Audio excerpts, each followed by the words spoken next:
Maintain communication with relevant parties. So this is one of my favorite. Call all people all the time. When you have deals, make sure you get all sides to the story. Make sure that you stay on the offense and not the defense. What happens is you call the seller and you get one message. You call, or the seller's agent. You call the buyer, you get another story. You call the seller's attorney, you get another story. You call the buyer's attorney, you get another story. You call the mortgage broker, you get another story, right? You have all of these stories. And you know what? The truth is somewhere in between all of that.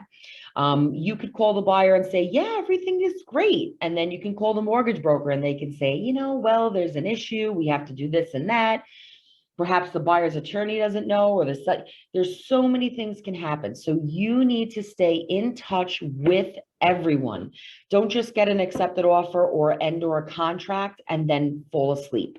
You need to see it through to the finish line and follow up aggressively. Remember, you do not get paid until the deal closes. So do not leave your money in other people's hands. If you want to do that, that's on you, but you are literally taking your commission check, putting it in someone else's hand and say, you get it done and you let me know if I get any money out of this. My opinion, don't leave your money in other people's hands. Then you have your value added services. So make sure you are screening homes, doing showings. For instance, you have your e-alerts and appointments.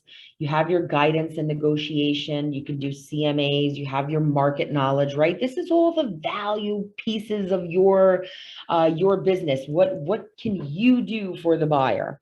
You have transaction follow-up and coordination, final walkthrough and closing coordination, and then after sale communication on market conditions. So you don't just sell the house and then forget about the person. You want to make sure you stay in touch for several reasons. Number one, it could be any referrals that they might be able to give you. Number two, perhaps they want to buy another house or sell their current home with you. If you stay in touch with them, even by sending them, holiday cards, just hello cards, give them a quick call every now and then, send them emails on the market conditions. If you have a campaign going for that, if you have a CRM, it is all about keeping in touch. And time management. This is one of the hardest things for everyone, everywhere, all the time. So make sure you are scheduling showings according to your buyer's schedule. Of course, you want to work around your own schedule as well, but know when your buyer is available and try your best to coordinate everything. As if you're going to go out on a Sunday, you might as well show 1, 2, or 3 houses all at the same time. What I always tell people is, especially if you're showing a co-op or a condo, look in the same building. If there's another house, another apartment available in that same building, why not show it to them? You're already there. Why leave and come back or give them the chance to call another agent to show them the other apartment? A lot of times people don't know how it works. Show them every available apartment. You never know. And consistently follow up with your A buyers. Your A buyers are the people that are ready to go, making offers, have their finances in order. Number 3 is making sure that you are updating your CRM or lead flow database. Most people can manage approximately 100 leads at a time. If you do find that you end up with more leads, you need to make sure that you're doing a really good job of keeping in touch with the people that are ready, categorizing your buyers correctly. Again, you should be using a CRM for this. If you do not have a CRM, I can assure you that you're not going to be able to stay in touch with all these people. But generally, 100 people in your CRM, you should be cleaning this out.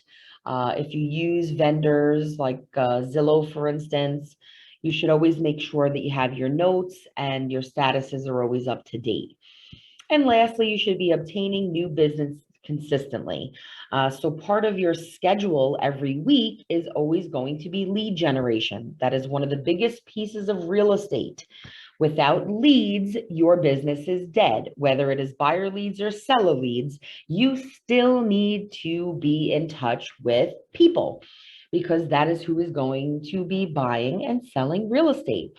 So you should be using all different methods of obtaining new business. So how do you deal with the non-qualified prospects? I get this all the time. And the truth is, you nurture. People are people. You always want to treat people the way that you would like to be treated. Not everyone is going to understand the process. Not everyone is going to agree that they think that things should be done this way, or maybe their friend's uncle was in real estate in 1952, and now he's telling us how to do real estate today, right? And then the buyer thinks they read an article online and now they're a real estate agent, right? So the truth is, you have to just do your best to stay in touch with people, give them your advice, and that's it. So on the initial call, make sure you offer to connect them with professionals that can assist them with becoming ready to buy a home, right? So I never say anybody is a bad buyer. I just say that they're not ready. So example, perhaps they need to speak to the mortgage broker to see about their situation.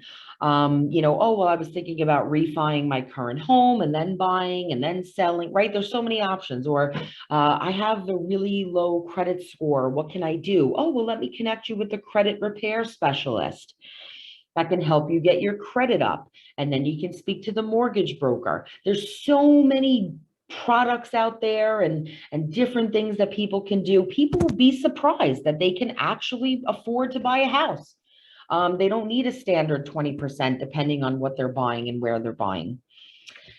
And then your CRM, you're going to add all of these people into your CRM. Make sure you have campaigns set up that will keep in touch.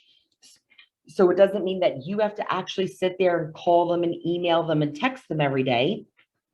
But if you have a good CRM, for instance, like I said, we use KV Core, they have campaigns. So it'll automatically email or text the buyer every so often. You set it up how you like. It can set them up with a, hey, how's everything going? Did you decide to start your search again? Oh, have you spoken with them? Or whatever you want to set up, you can get that set up. It will send them a text message if you want. And then when they become ready and qualified at a future date, the idea is that you stay on the top of mind, right? This is the goal for whenever the person thinks about real estate, they need to see your face or think about your name because you have been keeping in touch. And then following up, aside from the CRM, of course, the human connection always wins.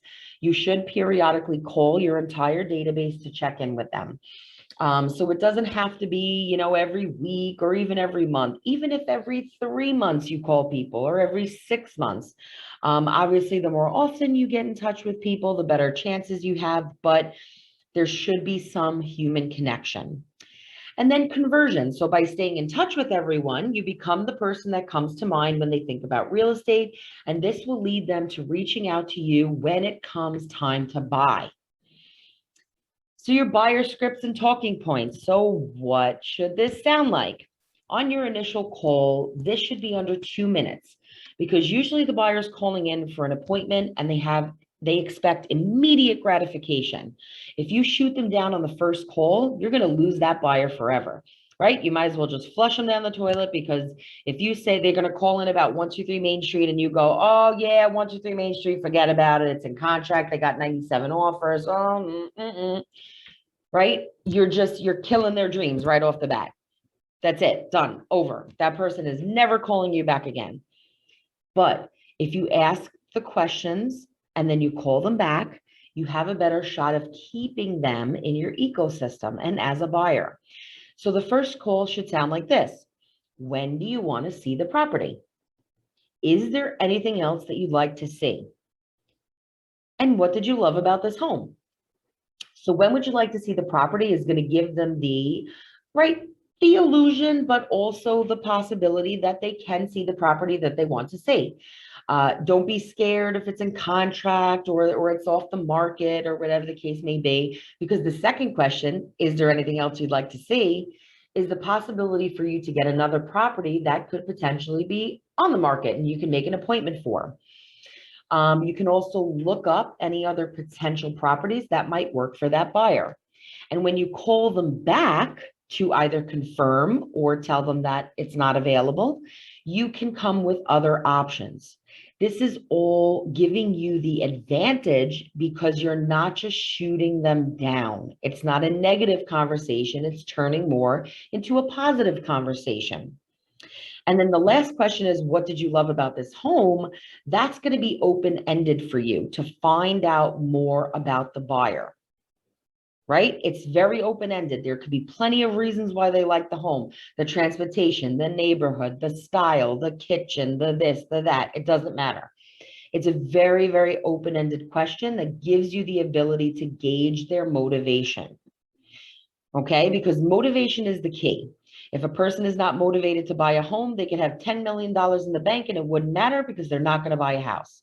They could have $5 in the bank, and if they are motivated to buy a home, they will make it work, or they will take the steps and the actions to get where they need to be in order to get a home.